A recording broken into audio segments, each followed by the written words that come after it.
Baik, bismillahirrahmanirrahim. Assalamualaikum warahmatullahi wabarakatuh. Berjumpa kembali di acara Bincang Biologi, belajar bersama guru kreatif. Masih di acara Sukses UTBK ataupun SBMPTN di tahun ini, teman-teman. Insya Allah video kali ini saya buat khusus untuk pokok bahasan yaitu sistem pencernaan, teman-teman. Nanti kami akan membuat pokok bahasan sistem pencernaan ini sebanyak 2 video, teman-teman, berkenaan dengan soal yang sering muncul di UTBK dan SBMPTN ini cukup lumayan banyak, teman-teman ya. Oke, adapun yang akan kita bahas nanti, teman-teman, khusus di pokok bahasan sistem pencernaan ini. Jangan lupa like, comment, and subscribe. Saya sudah memiliki ini sekitar ada berapa 17 teman-teman gitu ya, dimana nanti poin-poinnya bisa dilihat sama teman-teman mulai dari nomor 1 sampai dengan 10 gitu ya. Ini untuk di pemberitahuan pertama ini sampai 10, terus nanti ada lagi teman-teman yaitu ini yang nomor 11-nya sampai dengan nomor 17. Jadi 17 soal ini saya akan buat menjadi 2 sesi, teman-teman ya. Nanti dibagi 2. Yang pertama ini kita masuk ke sesi pertama terlebih dahulu gitu ya. Oke, nah di sesi pertama berapa soal yang akan kita bahas? Sekitar 8 atau 9 soal lah kita lihat ya. Sisanya kita akan bahas di pertemuan yang kedua mengenai sistem pencernaan ini ya. 17 soal tuh. Oke, baik. Nah, soal pertama, teman-teman, khusus di sistem pencernaan ini bisa diperhatikan sama teman-teman, katanya glukosa yang diterima oleh hati katanya melalui darah yang berasal dari lambung merupakan hasil pencernaan karbohidrat. Oke, ini pernyataannya benar atau salah? Nah, terus sebabnya glukosa darah yang diterima oleh hati akan diubah ke dalam bentuk glikogen katanya. Oke, bagaimana pembahasannya? Baik, kita mulai saja teman-teman. Oke, konsep yang pertama teman-teman, ketika kita berbicara sistem pencernaan glukosa, teman-teman, yang terjadi bermulainya itu terjadi di mulut kita, teman-teman. Nah, dalam bentuk apa? Tentu dalam bentuk amilum gitu ya, dengan bantuan enzim dari kelenjar ludah, teman-teman, yang disebut sebagai enzim petialin ya. Itu dia konsep yang pertama, ini dia. Jadi enzim petialin inilah yang nantinya pertama kali memecah amilum menjadi maltosa, teman-teman, ya, terjadinya yang pertama di mulut ya. Nah, kemudian makanan tersebut teman-teman akan dicerna lebih lanjut di usus gitu kan ya. Di usus apa? Di usus halus gitu ya, oleh enzim amilase yang dihasilkan oleh pankreas. Jadi selain petialin di mulut, juga kalau masih ada sisa amilum gitu teman-teman, itu dia akan dipecah di usus halus oleh enzim amilase yang dihasilkan oleh pankreas jikalau masih ada amilum ya. Nah, sehingga teman-teman tidak terjadi pencernaan karbohidrat ketika kita berbicara kerongkongan, ketika kita berbicara lambung. Jadi dua organ itu tidak melaksanakan proses pencernaan karbohidrat gitu ya. Oke, itu konsep yang pertama. Nah, konsep yang kedua, teman-teman, proses pemecahannya itu kurang lebih seperti ini, teman-teman. Jadi ketika kita makan roti, makan kentang, makan nasi, maka di dalamnya terdapat karbohidrat golongan polisakarida. Apa namanya? Yaitu amilum atau bahasa kitanya zat pati ya. Nah, amilum ini pertama kali dipecah di mulut gitu ya dengan menggunakan enzim alpha amilase atau teman-teman kenal dengan nama petialin gitu ya. Nah, itu di mulut menjadi maltosa. Nah, maltosa ini nanti dia akan diteruskan ke saluran pencernaan yang lain yaitu ke esofagus, terus ke gaster atau ke lambung, nanti dia masuk ke usus halus. Di usus halus, jikalau amilum masih banyak ternyata yang belum dipecah oleh amilase di mulut atau di petialin yang ada di mulut, maka amilum tersebut di usus halus dia akan dipecah kembali oleh amilase yang dihasilkan oleh pankreas, teman-teman. Ya. Oke, tetapi kalau sudah dalam bentuk maltosa, nanti usus halus dia akan menghasilkan enzim-enzim disakarase, salah satunya adalah maltase, merubah maltosa menjadi glukosa gitu ya. Nah, jadilah glukosa yang nantinya glukosa ini diserap oleh pembuluh darah yang ada di usus gitu ya. Seperti itu. Ampasnya kemana? Nanti ke kolon usus besar, nanti ke anus untuk dikeluarkan ya. Oke, itu dia konsep lihat dari sisi gambar ya. Nah, konsep yang kedua, teman-teman, glukosa yang diterima oleh hati, teman-teman, melalui darah itu dia berasal dari usus halus. Jadi glukosa ini di usus halus itu diserap oleh pembuluh darah, maka dia akan dialirkan pertama kalinya ke hati terlebih dahulu. Gitu ya. Nah, oke, yang pertama itu. Nah, glukosa darah yang diterima oleh hati ini, teman-teman, akan diubah dia, kelebihannya itu akan diubah menjadi glikogen yang ada di dalam hati. Selain glikogen yang ada di hati, juga kelebihannya glukosa yang terlalu banyak akan dirubah menjadi glikogen yang ada di otot. Gitu ya. Nah, glikogen ini dia merupakan bentuk cadangan gitu ya. Jikalau nanti ternyata kita dalam keadaan lapar, nanti atau glukosa dalam darah menurun gitu kan ya, kita membutuhkan energi, maka glikogen di dalam hati, glikogen di dalam otot itu akan dipecah kembali menjadi glukosa untuk menstabilkan kadar gula di dalam darah kita sebagai sumber apa? Sebagai sumber energi untuk aktivitas. Begitu teman-teman gitu ya. Jadi jawaban yang benar adalah pernyataan kedua saja. Pernyataan yang pertama itu dia salah, bukan berasal dari lambung, tapi dia berasal harusnya dari usus. Gitu ya. Oke, jadi jawabannya pernyataan kedua saja yang betul berarti D ya. Salah betul itu D. Oke, ini dia soal pertama. Oke, baik. Kita masuk ke soal yang kedua, teman-teman. Itu dia berkenaan dengan apa? Kita cek, yaitu katanya kekurangan protein pada makanan menyebabkan busung lapar, katanya. Karena protein selain merupakan penyusun enzim juga berfungsi dalam apa? Oke, protein ya yang ditanyakan. Baik. Nah, konsep yang pertama, teman-teman, mesti diketahui ketika kita berbicara busung lapar, maka dia berbicara suatu kondisi, teman-teman.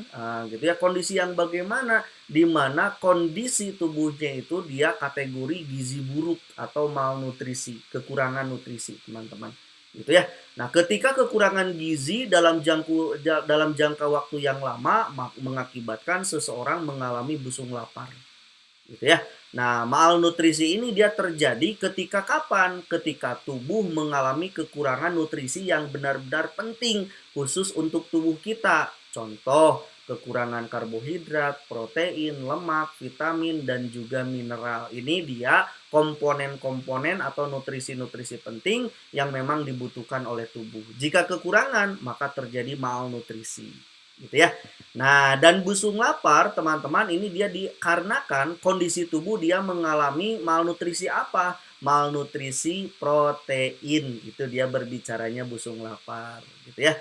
Maka seseorang ketika kekurangan protein, mereka akan menyebabkan seseorang rentan mengalami infeksi parah, teman-teman, gitu ya. Dan menderita berbagai penyakit yang memang berujung bisa jadi kematian. Itu hanya karena kekurangan protein dalam tubuh.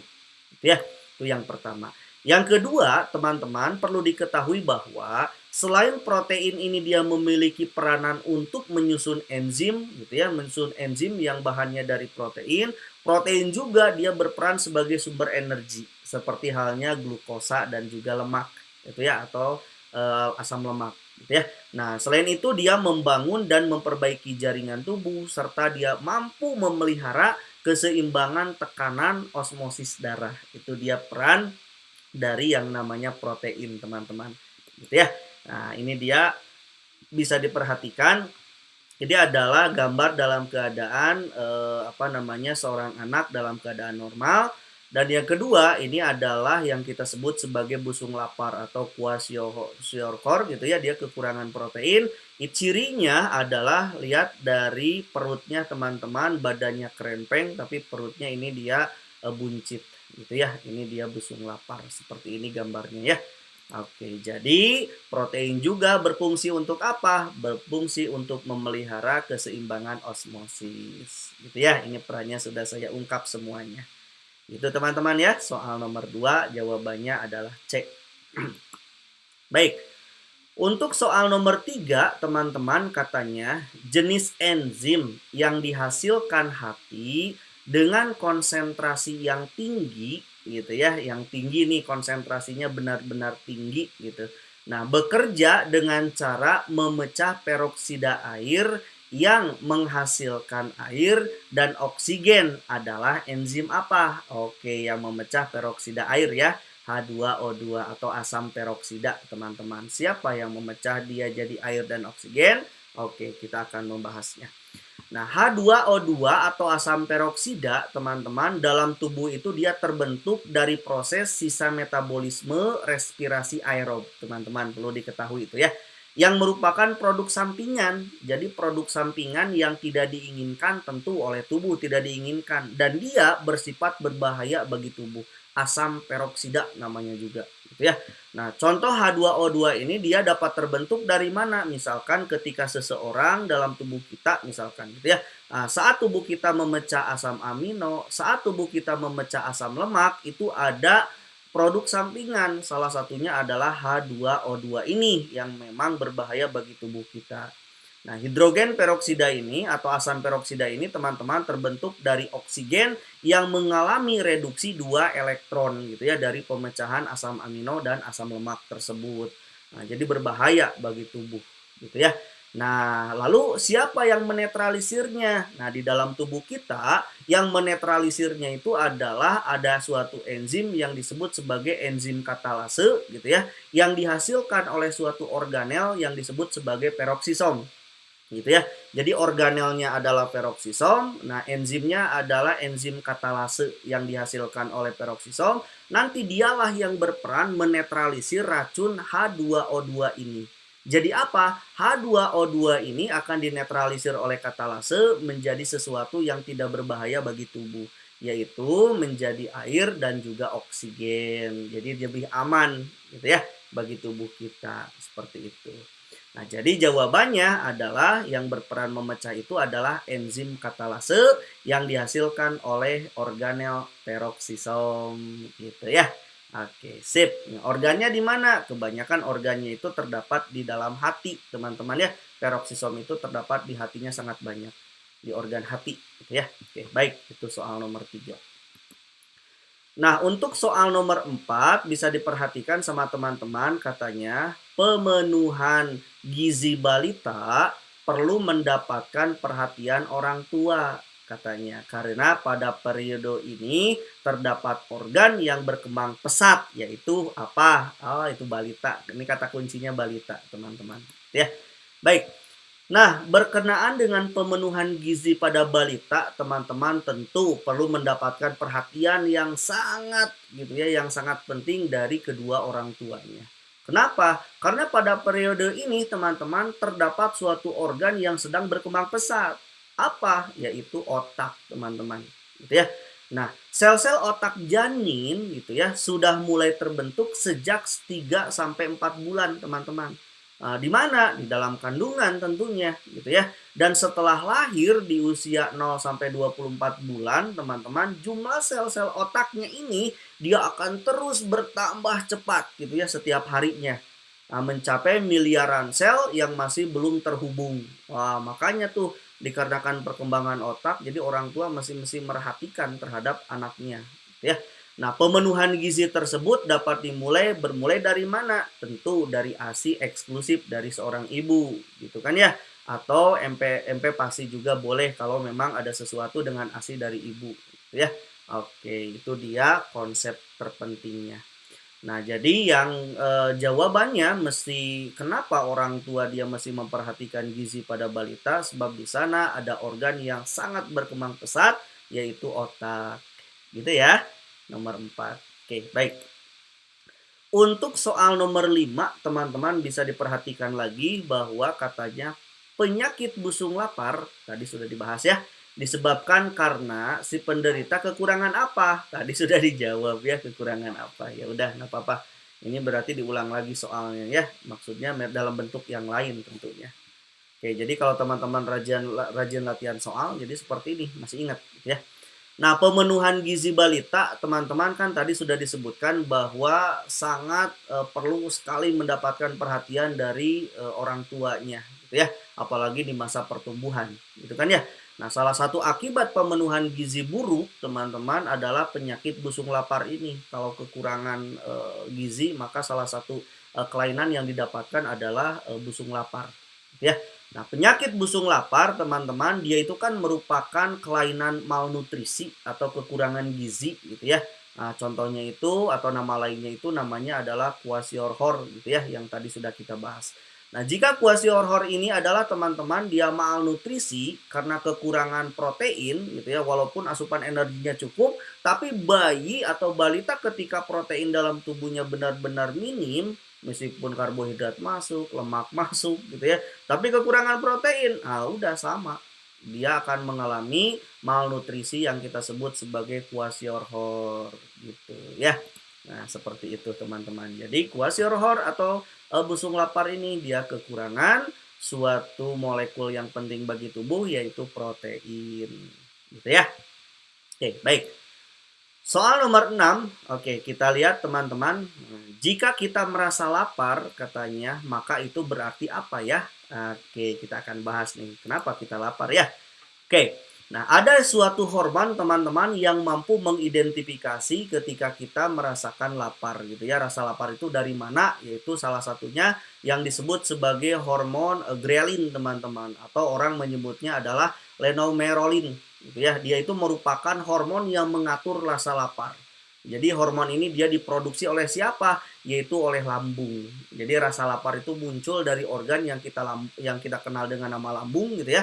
Dia mengeluarkan hormon ghrelin ini yang mengatur aktivitas rasa lapar pada seseorang. Gitu ya.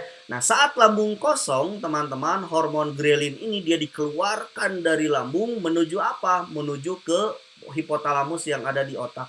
Gitu ya, yang ada di kepala, teman-teman. Melalui apa? Jelas melalui aliran darah, gitu ya. Nah, setelah ghrelin ini teman-teman sampai ke hipotalamus, maka hipotalamus dia akan meningkatkan rasa lapar kita di dalam tubuh. Aduh, kurubuk ya merasa lapar. Jadi kita responnya apa? Biasanya kan kalau lapar ya kita makan. Gitu responnya ya. Oke, seperti itu. Nah, konsep kedua bahwa penyebaran hormon ghrelin ini dia akan berhenti kapan? Ketika seseorang sudah dalam keadaan tidak lapar lagi. Kapan? Ketika dia makan. Setelah makan, ghrelin itu dia otomatis akan turun dan berhenti pengeluarannya dari lambung. Gitu ya. Nah, karena energi tubuh meningkat, maka kadar gula dalam tubuh juga meningkat. Nah, di situ ghrelin akan turun kembali gitu ya. Nah, karena hormon ghrelin ini dia berhubungan dengan rasa lapar dan kadar gula dalam darah, kalau turun maka dia keluar ghrelinnya, gitu ya. Maka saat kita merasa lapar, maka hal tersebut menandakan bahwa lambung dalam keadaan kosong dan kadar gula dalam darah sedang dalam keadaan menurun sehingga ghrelin akan meningkat, gitu ya sebagai respon feedback positifnya, gitu ya. Oke, jadi jawabannya adalah kenapa kita merasakan lapar? Sebab kadar gula dalam darah kita sedang menurun, gitu ya. Akibatnya ghrelin keluar, merangsang hipotalamus untuk meningkatkan rasa lapar, gitu ya. Oke, nomor selanjutnya yaitu nomor 7, teman-teman. Nah, nomor 7 katanya uji biuret pada produk makanan menunjukkan hasil negatif. Berarti tidak timbul warna merah atau ungu ya. Bila produk makanan tersebut dijadikan sumber makanan satu-satunya, maka akan menimbulkan apa? Oke, kita akan lihat ya. Nah, teman-teman, berbicaranya uji biuret ini adalah uji biuret ini dia merupakan uji untuk produk makanan untuk mengetahui kandungan protein dalam suatu makanan. Gitu ya. Itu dia uji biuret, dia untuk menguji makanan itu mengandung protein atau tidak. Gitu ya. Oke, nah hasil kalau misalkan makanan itu ketika diuji oleh biuret, dia menandakan sifatnya positif atau hasilnya positif, atau kita sebut sebagai dia mengandung protein, kapan? Ketika terjadi perubahan warna, yaitu menjadi merah muda. Gitu ya. Nah, ternyata di sana ada yang disebut sebagai proteinnya. Gitu ya. Oke, sampai pink ke ungu-unguan lah ya. gitu.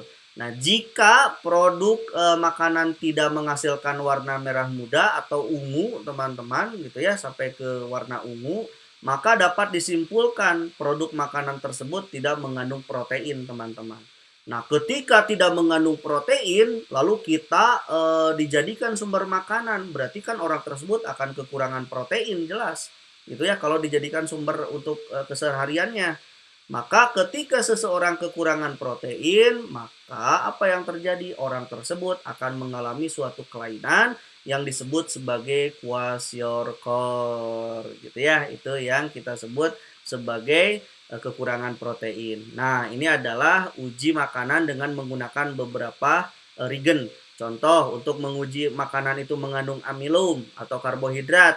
Nah, regennya menggunakan lugol. Positifnya, dia akan menghasilkan biru kehitaman, gitu ya. Terus protein, alat ujinya adalah biuret, gitu ya. Kalau positif, dia menghasilkan warna ungu, gitu ya. Terus glukosa, glukosa dengan uji menggunakan regen Benedict, gitu ya. Kalau positif ada glukosanya menghasilkan warna merah bata, gitu ya. Lemak menggunakan dengan kertas buram, kalau menggunakan kertas buram, kalau menggunakan regen larutan itu namanya sudan 3, teman-teman, gitu ya. Nah, kalau pakai kertas buram maka dia transparan, gitu ya.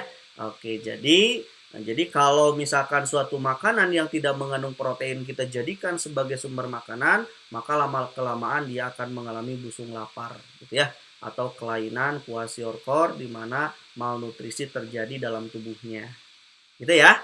Oke. Sekarang nomor berapa nih? Nomor 8 berarti ya. Oke, jonjot usus, usus halus bertugas untuk memperluas bidang penyerapan sari makanan yang diserap oleh jonjot usus halus. Katanya antara lain apa? Oke, jonjot usus halus ya.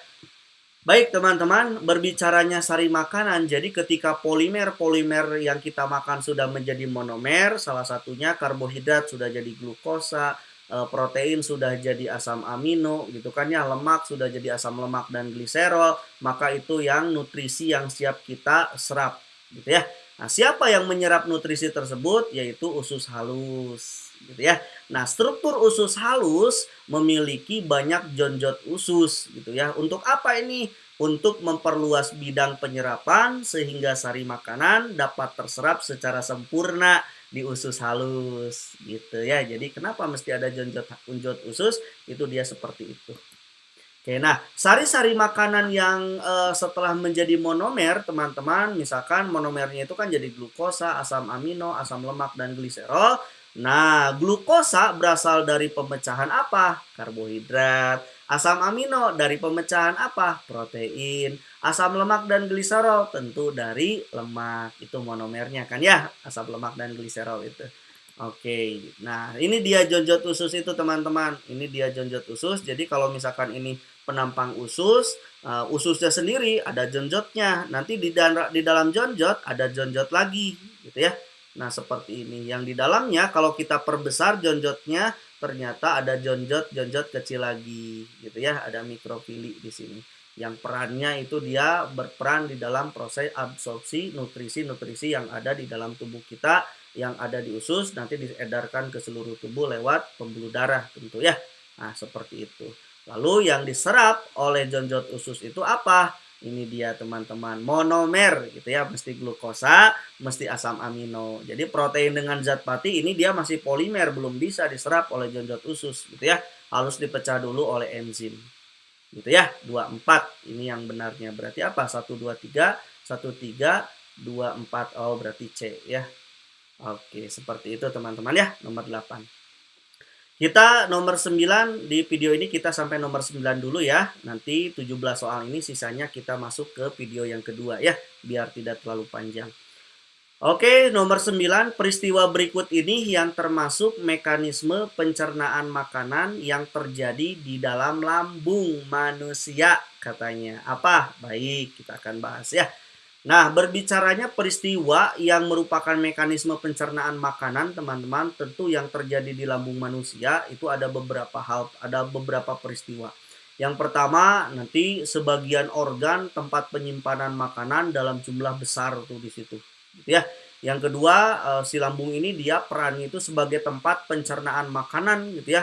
Bisa melalui mekanik, dia juga bisa melalui kimiawi. Jadi kalau mekanik bisa, kimiawi berarti dengan enzim. Nah, di lambung menghasilkan enzim. Nah, lambung dia menghasilkan asam klorida, teman-teman, atau HCl yang memiliki banyak peran yang luar biasa HCl ini. Salah satunya adalah untuk membunuh mikroorganisme kalau masuk ke tubuh kita bersamaan dengan makanan. Gitu ya, khususnya yang patogen, gitu ya. Nah, terus selanjutnya peran dari lambung dia berperan penting di dalam penyerapan vitamin, yaitu vitamin yang diserapnya itu adalah B12 atau kobalamin, teman-teman. Itu sangat berperan penting lambung itu. Lambungnya rusak, maka B12 ini sulit terserap yang ada di dalam makanan, gitu ya. Nah, berperan penting dalam sistem pencernaan seperti dia menghasilkan hormon gastrin, gitu ya. Terus dia menghasilkan grelin, tadi sudah disebutkan, gitu ya. Ini dia peran-peran dari lambung yang penting gitu ya, yang untuk diketahui oleh kita semua.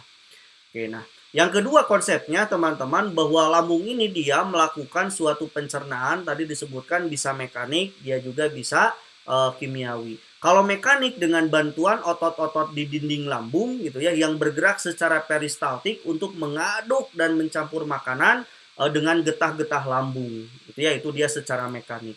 Kalau secara kimiawi jelas berarti enzim dia akan menghasilkan enzim-enzim pencernaan, si lambung itu akan menghasilkan enzim-enzim pencernaan ini berupa renin, pepsin, gastrik lipase gitu ya. Itu adalah enzim-enzim yang dihasilkan oleh lambung gitu ya, berkenaan dengan pencernaan kimiawi. Jadi jawabannya adalah 1, 2 dan 3. 1 dan 2, 1, 2 dan 3 itu adalah A, teman-teman. Gitu ya. Nah, ini dia. Saya cukupkan dulu di pertemuan kali ini, teman-teman. Ada 17 soal. Saya hentikan dulu di sampai nomor 9 gitu ya. Sisanya akan saya buat video lanjutan yang kedua berkenaan dengan sistem pencernaan yang sering muncul di UTBK ataupun SBMPTN, teman-teman. Gitu ya. Itu saja yang bisa disampaikan. Simak video yang keduanya di channel YouTube kami gitu ya. Mudah-mudahan bermanfaat. Terima kasih. Assalamualaikum warahmatullahi wabarakatuh.